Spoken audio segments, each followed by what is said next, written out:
Hey guys, welcome back to Fix Genie. If your Lenovo laptop suddenly shuts down and restarts while you're using it, don't worry.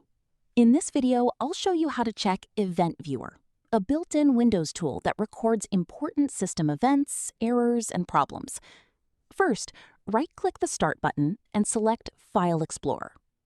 Now, right-click this PC, select Show More Options, and click Manage. This will open Computer Management.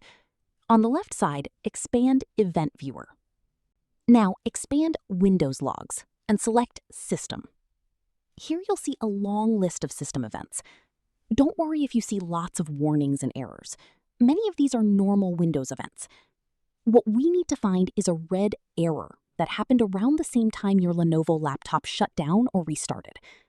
Click the error and you'll see more information at the bottom. Look for the event ID number.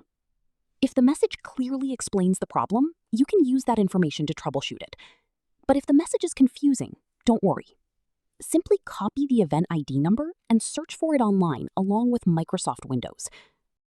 Look for information from Microsoft's official support website or another reliable technical source. The event ID can help you understand what caused the shutdown and what solution you should try. Final tip.